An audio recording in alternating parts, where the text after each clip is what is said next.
Hello guys, si Madam Mamay ulit ito. At pag-usapan natin ang mga panaginip na may kinalaman sa domestic pets o mga alaga nating hayop, gaya ng aso, pusa, daga at koneho. Yes, pet. Pet muna tayo, no? Susubukan ko sa next video ang mga farm o wild animals pag may oras tayo. So, kung sa panaginip mo ang mga alagang hayop, stay ka lang hanggang dulo para maintindihan mo kung anong pinapahiwatig nito sa'yo. Aso, kung napanaginipan mo o nakapanaginip ka ng masayahing aso, friendly, malambing na aso, ay ang meaning nito ay loyalty, no? Na may mga loyal kang kaibigan o partner na kakampi mo at handang tumulong sa iyo hanggang dulo o kahit ano pang status mo. Nagpapahiwatig din ito ng proteksyon na sign na safe ka. Na safe ka sa current relationship mo o sa work mo mismo. Mismo sa tinitirhan mo ngayon. Kaya kung nakapanaginip ka nito, napakaswerte mo, no? Kung ang panaginip mo naman galit o yung medyo agresibo ang aso, pwedeng hinahabol ka o kinakagat ka at nasugatan ka. Isa itong warning o may taong nasa paligid mo ang hindi totoo sa'yo.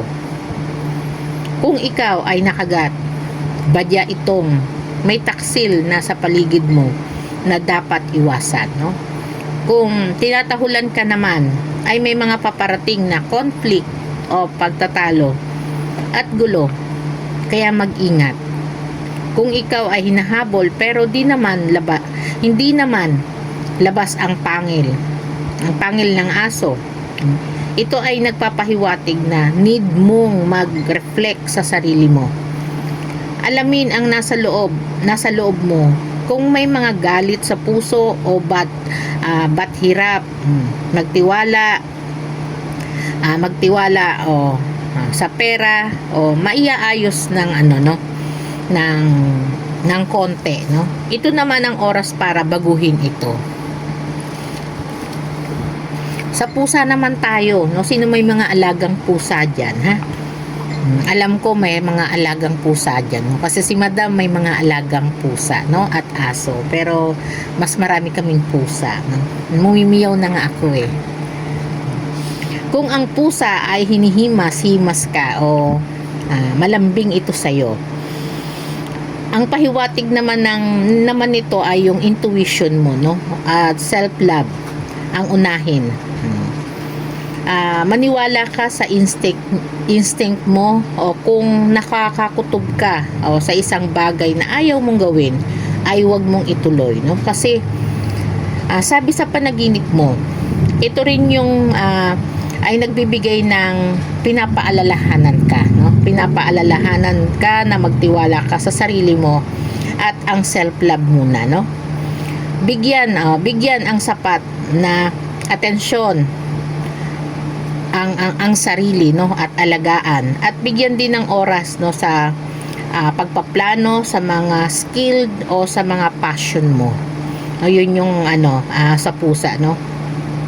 At kung ang pusa ay nangangalmot, no, o masungit, sino ang may pusang masungit diyan, no? Ito ay sign ng secret, no, o mga misunderstanding. Baka may mga tao sa paligid mo ang nagbabalat kayo, no? Talagang nagbabalat kayo, no? At di pa ipinapakita ang tunay na kulay. Ito ay nagpapahiwatig na malapit nang lumabas ang mga sekreto nila, no?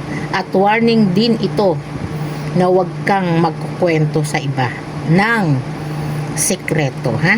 Mga sekreto mo, mga kwento-kwento, mga marites, ha? No, at sa daga naman o hamster, no? Sino may hamster diyan? Taas ang mga kamay, no?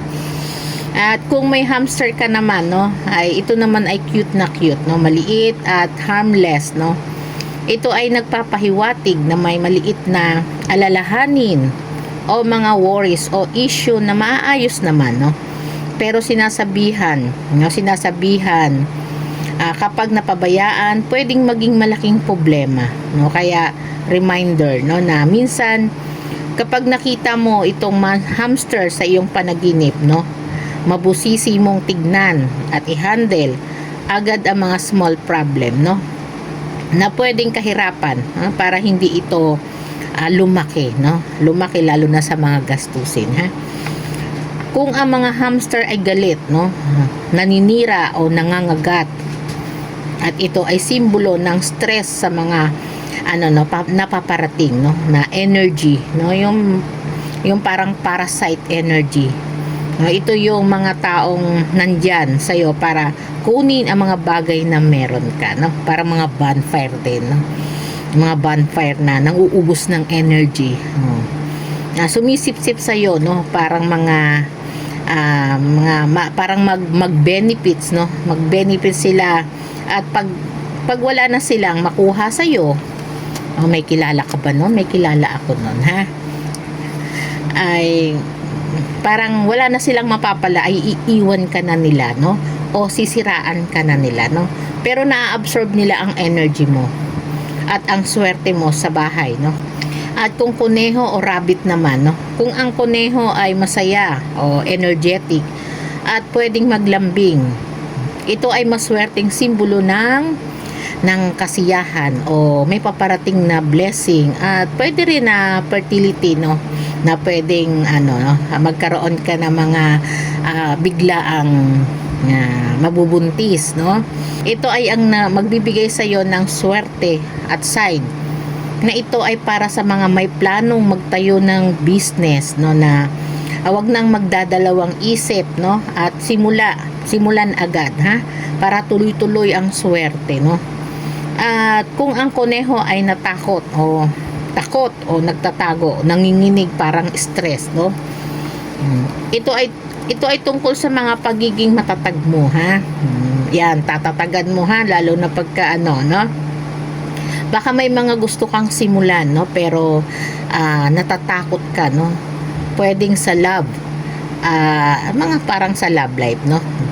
At ito naman ay may gusto kang babae o lalaki, no, pero takot kang lumapit sa kanya at kausapin siya, no.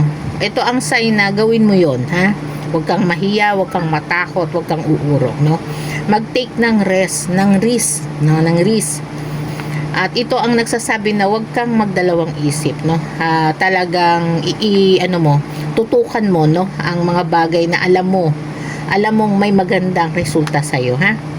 At ayan, sa ngayon, no, yan muna ang ating panaginip serye, no. Kapag may mga gusto kayong malaman, nakahulugan, no, at interpretasyon, i-comment nyo lang, no. Kung interesado sa private reading naman, no, may live guidance tayo, ha. Nasa link ang description